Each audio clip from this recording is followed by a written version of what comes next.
Ողջույն հարգելի ներկաներ, մեր հանդիպումներն արցախցիների հետ պարբերական բնույթ են կրում եւ այսօր մեր հերթական հանդիպումն է։ Կանադառնանք ընթացիկ խնդիրներին եւ ավելի ընդգրկուն հարցերի, որոնք վստահաբար հուզում են մեզ։ Բոլորիս է հայտնի, որ օրվա իշխանությունների վարած քաղաքականության արդյունքում մենք ունեցանք Արցախի կորուստ, արցախցիների էթնիկ զտում եւ Հայաստանում հայտնված շուրջ 120,000 արցախցի տեղահանվածներ։ Մայր Հայաստան շարժումը եւ ալ-կոնսուլ փաստաբանական գրասենյակը համատեղ ծրագիր են իրականացնել Արցախահայության անվճար իրավաբանական խորհրդատվություն մատուցելու նպատակով։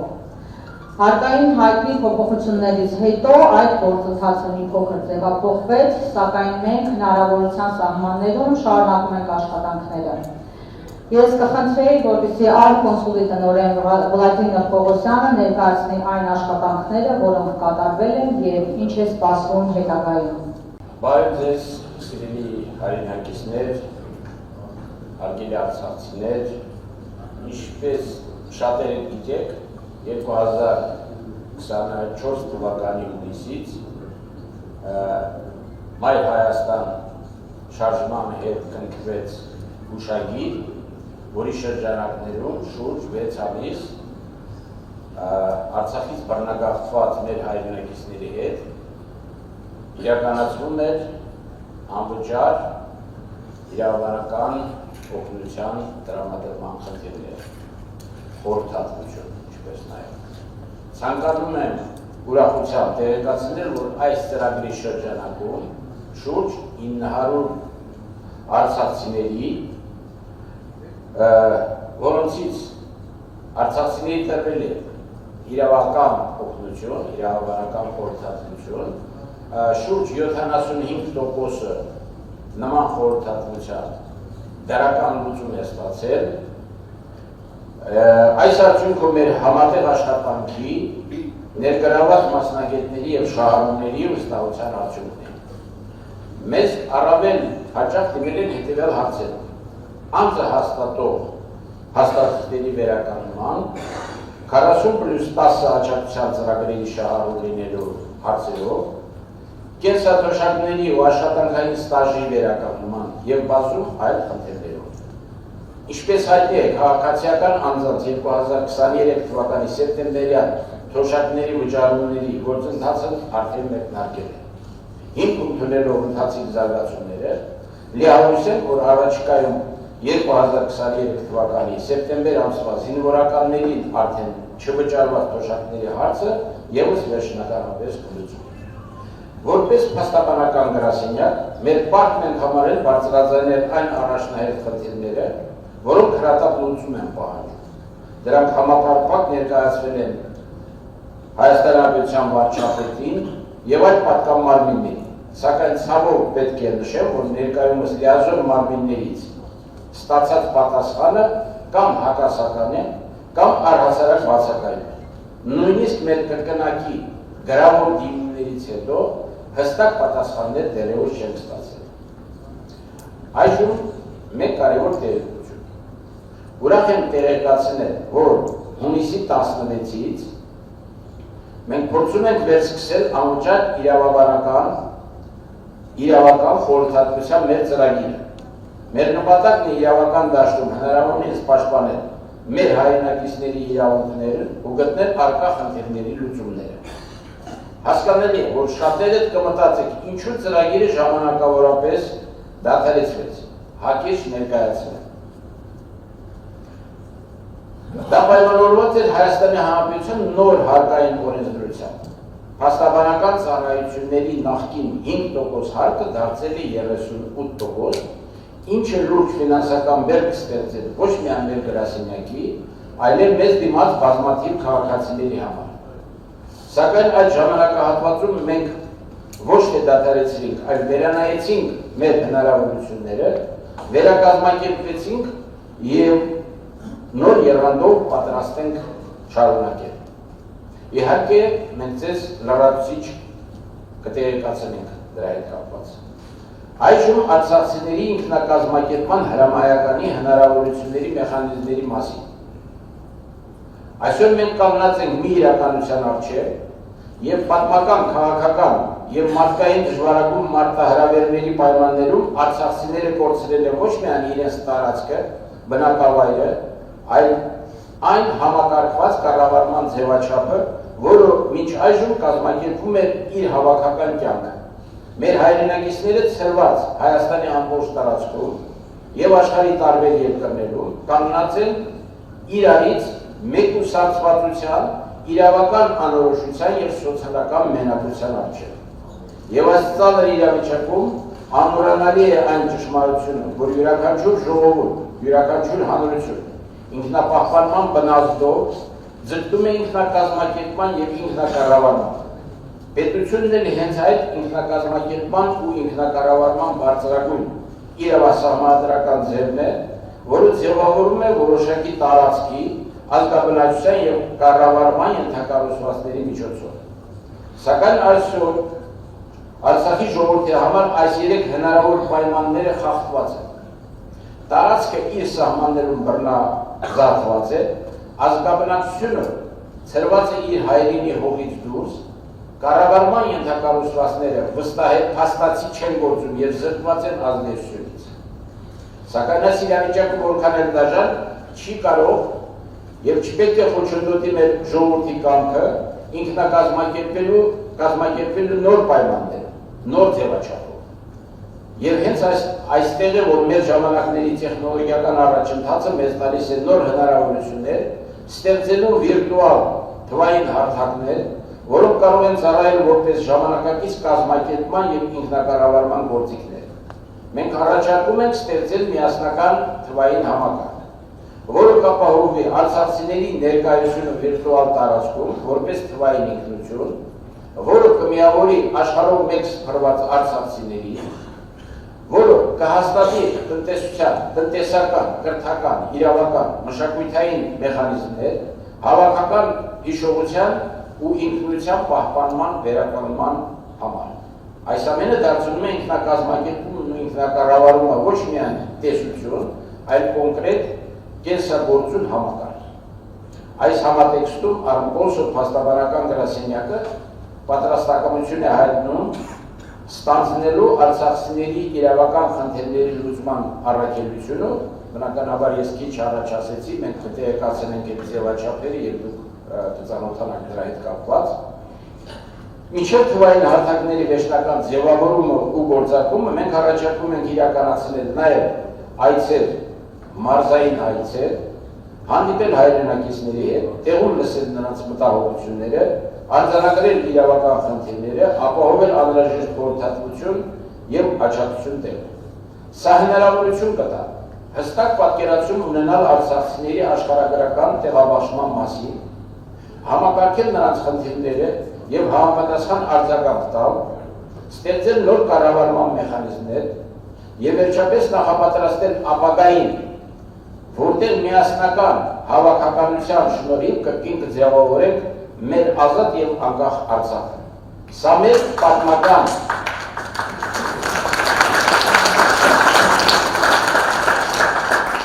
մեր պատմական պատասխանատվությունն է, սա մեր միասնական ապագայի կոչն է, սա հրաժեշտ չէ մեր երկրին, այլ վստահ քայլ դեպի նոր սկիզբ։ Վստահ եմ միասնական ջանքերով հնարավոր է հաղթահարել բոլոր դժվարությունները, մենք եղել եւ շարունակելու ենք լինել արցախցիների կողքին իրավական եւ բարոյական լիակատար աջակցությամբ։ Ավարտելով խոսքս, թույլ տվեք իմ շնորհակալությունը հայտնել ձեր բոլորի անունից Մայր Հայաստան ժողովրդական շարժման առաջնորդ Անդրանիկ Թևանյանին, շարունակական համագործակցության, ինչպես նաեւ մարդկային, մասնագիտական ռեսուրսներով մեծ աջակցության համար։ Նրա վստահությունը մեր գործին տալիս է նոր շուրջ եւ հաստատականություն։ Շնորհակալություն, շատ շնորհակալ։ Վերջում բոլորիդ մեր հանդիպումները պարբերական բնույթ են կրում եւ սա այդ շարքի մեջ է։ Ես կուզենայի, որ մենք հետագայում առանցին վերցրած չխոսենք արցախցիների խնդիրների մասին, այլ ընդհանրապես սա բոլորիս խնդիրն է եւ կուզենայի, որ արցախցիներն էլ իրենց խնդիրները չտարանջատեն ընդհանուր հայաստանյանից, որովհետև այնպես է ստացել, որ հիմա մենք չունենք Արցախ այս պահին եւ արդեն բոլորս պետք է հայաստանյան, հայաստանակենտրոն մտածելակերպով շարժվենք առաջ եւ հասկանանք, որ առանձին վերցրած արցախցիների խնդիր չի, այն ինչ որ մենք հիմա ունենք, այլ դա բոլոր հայաստանցիներից խնդիրն է եւ արցախցիներն էլ պետք է իմանան, որ Հայաստանի բոլոր խնդիրները իրենց են նաև վերաբերում եւ այդ խնդիրները լուծելով է, որ կկարողանանք բոլորիս ուզող հարցերի պատասխանները ստանալ։ Այն ինչ որ հիմա կատարվում է եւ Հայաստանի հետ եւ աշխարհում տիրող իրավիճակը, որ մենք հիմա տեսնում ենք, ես կանվանեի Թիթեռնիկի այն հայտնի էֆեկտ ձևակերպմամբ եւ եթե մի փոքր հետ գնանք, ապա կտեսնենք, որ փոքր համակարգերը իրենց գլոբալ ազդեցություն են թողել աշխարհի վրա։ Տվյալ դեպքում փոքր համակարգը Արցախն է։ Այն ինչ որ հիմա աշխարհում տեղի է ունենում, նաև Արցախյան պատերազմի հետևանքներից մեկն է։ Թվում է, թե մենք ազդեցություն չենք կարող ունենալ աշխարհի վրա, որովհետև փոքր ենք, բայց մենք էլ մեր մասով ենք ունեցել, տվյալ դեպքում վատ իմաստով ենք ունեցել, եւ սրա պատճառը Հայաստանի այսօրվա իշխանության վարած քաղաքականությունն է, որը տապալեց Արցախի բանակցային գործընթացը եւ որի արդյունքում մենք ստացանք պատերազմ, Հայաստանի իշխանության վարած քաղաքականության արդյունքում Արցախը հայտնվեց շրջափակման մեջ, դա 22 թվականի հոկտեմբերի 6-ից հետո էր, երբ որ Պրահայում որոշում կայացվեց այսպես կոչված միջնորդների օգնությամբ այդ Շարլ Միշել, Մակրոն եւ այլն, Էրդողան իրենց միջոցով Նիկոլ Փաշինյանը համաձայնություն տվեց Արցախը դիտարկել որպես Ադրբեջանի մաս, դրան հաջորդեց շրջափակումը, դրան հաջորդեց արդեն արցախցիների էթնիկ սնտումը։ Այս գործընթացները, պատերազմական գործողությունները որոշակիորեն աշխարհաքաղաքական բալանսի փոփոխության հանգեցրեցին եւ այն ինչ որ մենք հիմա տեսնում ենք աշխարհում, դա կլինի ռուս-ուկրաինական կամ արևմուտք-Ռուսաստան հակամարտություն, դա կլինի Իրան-Իսրայել հակամարտություն, դա կլինի գլոբալ ճգնաժամ Սիրիայում, որը մենք տեսանք, այս ամեն ինչի հետ նաև փոխկապացված էր, բայց սա ոչ թե պետք է ձևակերպել, որ այս ամեն ինչը պետք է տեղի ունենար, դրա համար Արցախի հարցերը լուծեցին, այսինքն Հայաստանի իշխանությունը մեղավոր չէ, այլ ճիշտ հակառակը, Հայաստանի իշխանության մեղավորությամբ տեղ ունեցավ այն ինչ որ մենք տեսանք Արցախում եւ որը հանգեցրեց հետագա գործընթացների, տվյալ դեպքում Թուրքիայի ուժեղացմանը, որը արդեն սկսեց աշխարհաքաղաքական խաղացող դառնալ մեր տարածաշրջանում բավական ակտիվ ձևով, դրան հաջորդեց արդեն Սիրիայում Թուրքիայի գործողությունը, դրան հաջորդեց արդեն Արևմուտքի վարկագիծը, որը բերեց նաև Ռուսաստան-Ուկրաինայի հակամարտությանը, այսպես սրանք փոխկապակցված են, աշխարհը այսօր այնքան է փոքրացել, որ փոխկապակցված են եւ Արցախը փաստորեն այս ամեն ինչի սկզբում էր կանգնած եւ Թիթեռնիկի էֆեկտը որ կա, հենց Արցախով պետք է պայմանավորել եւ հայտնի աշխարհաքաղաքական վերլուծաբանները միշտ նշել են, որ այս տարածաշրջանը նաեւ կարելի ասել քաղաքական առումով աշխարհի կենտրոնն է եւ ով տիրում է Արցախին նաեւ թելադրում է քաղաքականությունը Հարավային Կովկասում եւ ընդհանրապես նաեւ արդեն ամբողջ աշխարհում։ Սա ոչ թե գլուխ գովալու համար է ասում, սա ոչ թե ինչ-որ մեզ մեծարելու համար է ասում, դա այդպես էլ կա։ Շոշիի բարձունքը վերահսկում է ամբողջ Կովկասյան տարածաշրջան։ Եվ մենք այդ կորուստը երբ որ ունեցանք, արդեն ստացանք այն հետագա կորուստները, որը մեզ այսօր հանգեցրել է նրան, որ մենք խոսում ենք արցախցիների սոցիալական խնդիրներից, 40+10 ծրագրից, ցավալիորեն, այսինքն այս օրին մենք ունենք անկախ Արցախ եւ դե ֆակտո կայացած պետություն, իսկ այսօր խոսում ենք արցախահայերին 50,000 դրամ օգնություն տալու մասին, նրանց բնակարանային խնդիրների մասին, եւ դա ես ուզում եմ, որ մենք դա հստակ ֆիքսենք, որ Հայաստանի այսօրվա իշխանության վարած քաղաքականության հետևանք է, ուրիշ տարբերակ չկա սրա բացատրության։ Հիմա այն ինչ որ ես սկզբում ասեցի, որ մենք պետք է Հայաստանակենտրոն տրամաբանությամբ շարժվենք, որպեսզի եւ կարողանանք Արցախահայության վերադարձի իրավունքի հարցը դնել օրակարգում, եւ կարողանանք Հայաստանի անվտանգության խնդիրները լուծել, եւ կարողանանք մեր սոցիալական բարեկեցության հարցերը լուծել։ Այս առումով մենք պետք է գնահատական տանկայներ քաղաքական զարգացումներին Հայաստանյան, որը կա եւ տեսնենք թե ինչ լուծումներ կան։ Ուրեմն Հայաստանի իշխանության մոտիվացիան պետք է շատ հստակ ներկայացնել մեր ժողովրդին։ Կոնկրետ Նիկոլ Փաշինյանը եւ իր նեղ շրջապատը սեփական անձի անվտանգության հարցն են լուծում, իրենք հասկանում են, որ այն ինչ արել են, այն ինչ բերել են Արցախի գլխին, Հայաստանի գլխին, դա շատ լուրջ հետևանքներ է առաջացնելու իրենց համար, իրավաքաղաքական հետևանքներ։ Եվ հիմա իրենց փրկության հարցն են լուծում։ Խոսքս քաղաքացիական պայմանագրի լայն շրջանակների մասին չի։ Խոսքս Նիկոլ Փաշինյանի իր ընտանիքի եւ շատ նեղ շրջապատի մասին է, որոնց շահերը հակադրվում են ինչպես Հայաստանի, այնպես էլ նույն քաղաքացիական պայմանագրի լայն շրջանակների շահերի հետ, որովհետեւ դրանք հաստատ չեն ուզում Հայաստանը դարձնել մանրադրամ։ Այլ հարցեր, որ կարող են միամտաբար, սրիկայաբար կամ այլ հաշվարկներից ելնելով ծառայում են այսօրվա իշխանությանը, բայց լայն իմաստով Նիկոլ Փաշինյանին իր նեղ շրջապատով պետք է տարանջատել ամբողջ Հայաստանից։ Հիմա շատերը կարող են հետաքրքրվել, ո՞րն է Նիկոլ Փաշինյանի գործունեության շարժառիթը եւ ինչ պետք է անել, որպեսզի այս իրավիճակից մենք դուրս գանք։ Նույն Արցախահայության խնդիրների հետ կապված, նույն Հայաստանի անվտանգության հետ կապված։ Մարդիկ զարմանում են, թե լավ ինչու հանկարծ ու ինքը հարձակվեց Ֆեափարի եւ հայ առաքելական եկեղեցու դեմ։ Ինչու է հայրախոսական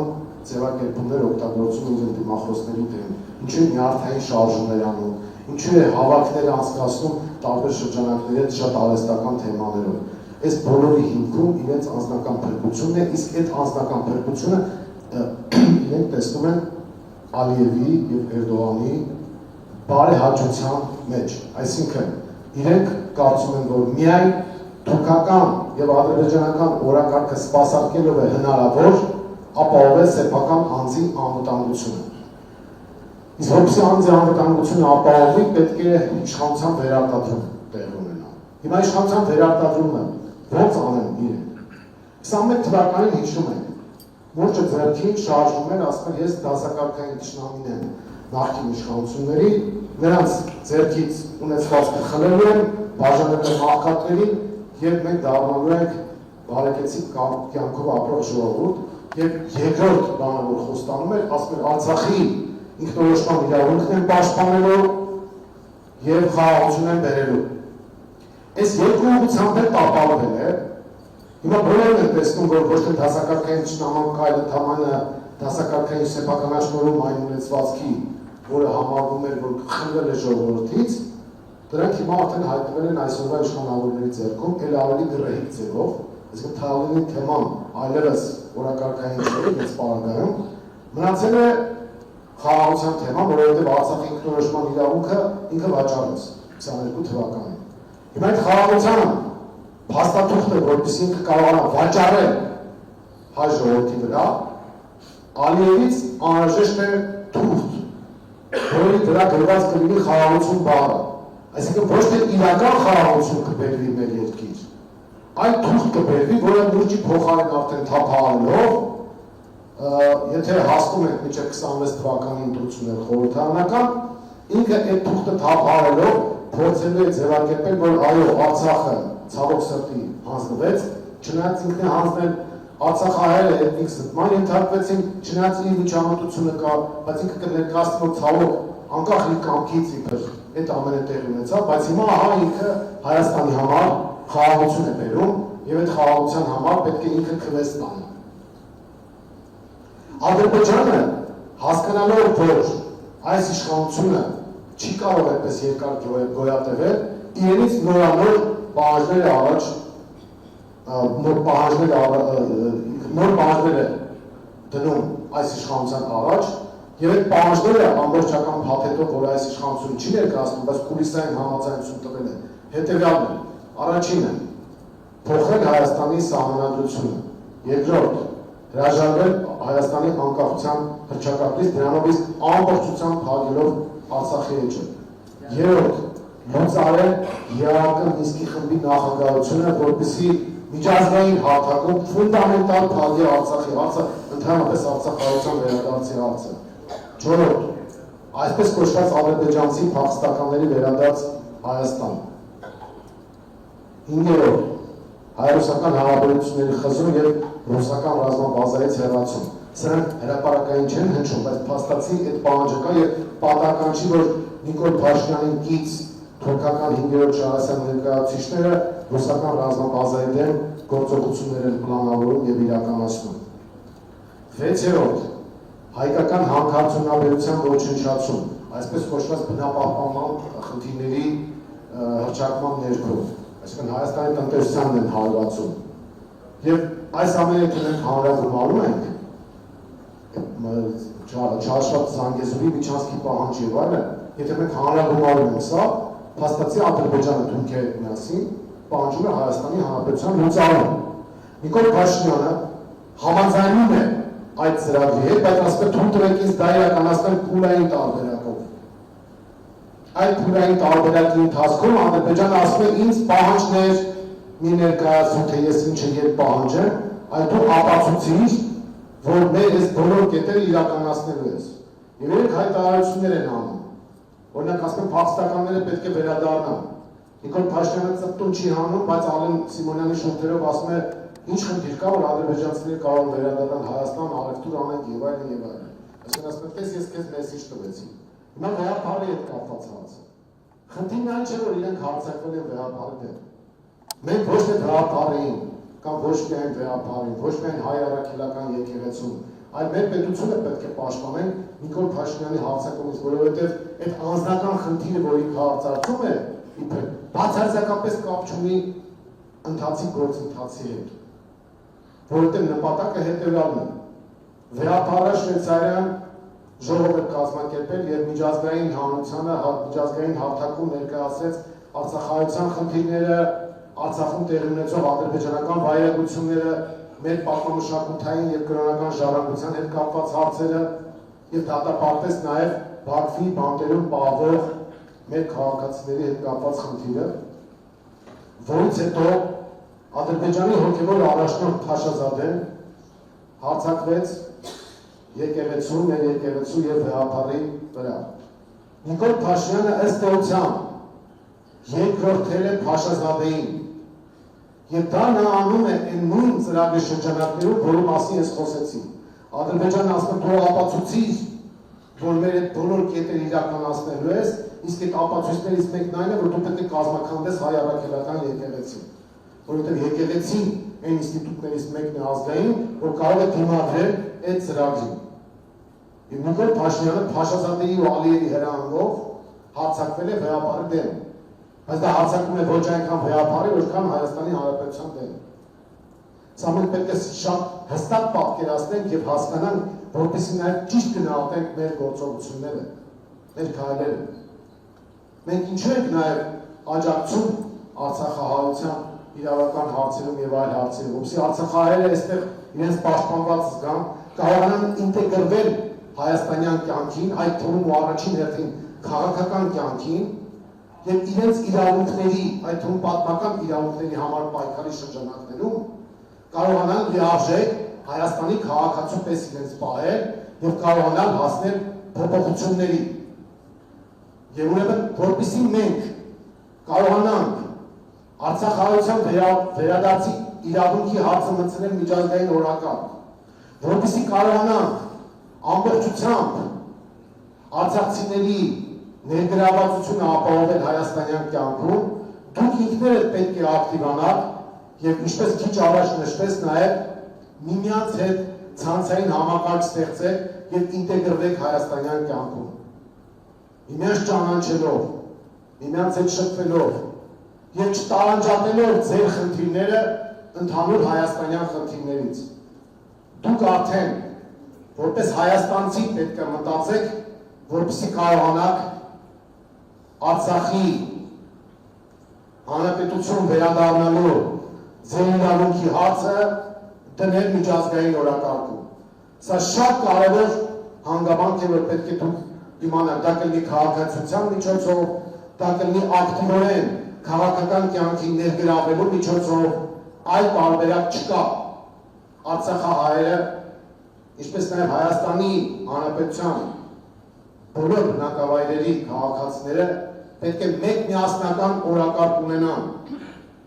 Այս պահին դա մեր անվտանգության խնդրի ապահովումն է եւ մեր քաղաքացիների իրավունքների պաշտպանությունը կլինի դա վերադարձի իրավունքի, սոցիալական խնդիրների թե այլի մասին արդեն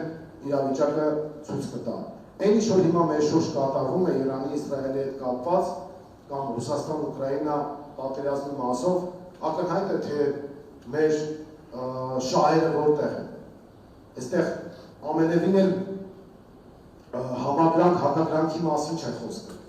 Այստեղ մեր քաղաքական շահի մասն է խոսքը։ Եթե մենք նայում ենք քարտեզին եւ հաշվենք առնում են իրավիճակը, որի մեջ մենք հայտնվել ենք, ապա ակնհայտ է,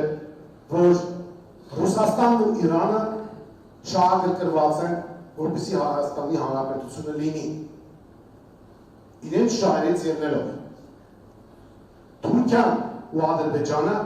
շահագրգռված չեն, որպեսզի Հայաստանի Հանրապետությունը լինի։ Հետևաբար, այստեղից մեր բնական դաշնակիցներ են դառնում Ռուսաստանը եւ Իրանը։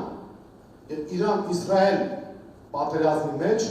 մենք առնվազն պետք է շահագրգռված լինենք, որ Իրանը չպարտվի։ Կարելի է սարսափով պատկերացնել, թե ինչ կլինի, եթե Իրանը թուլանա,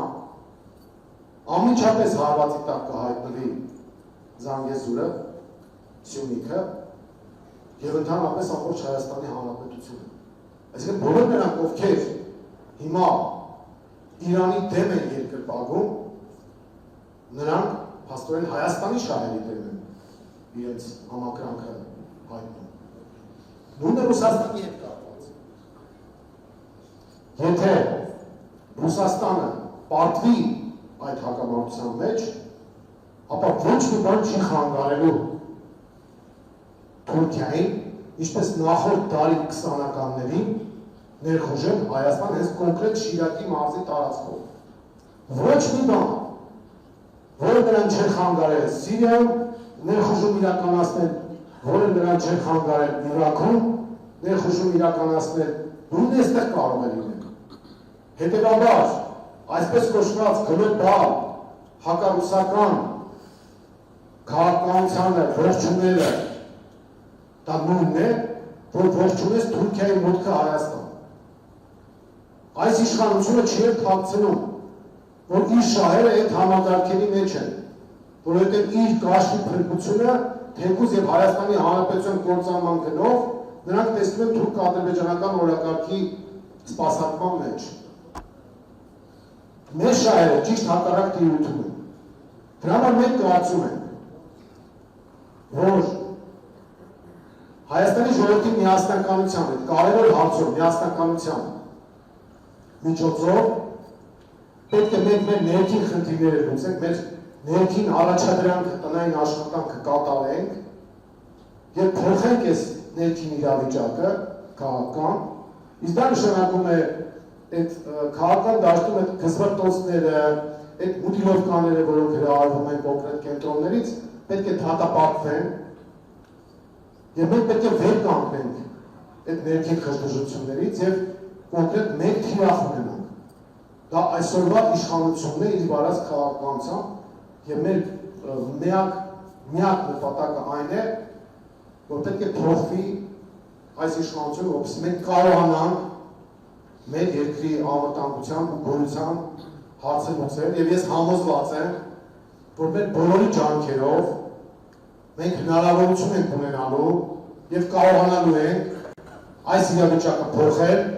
ձևավորել նոր պետական ազգային իշխանություն։ Շնորհակալություն։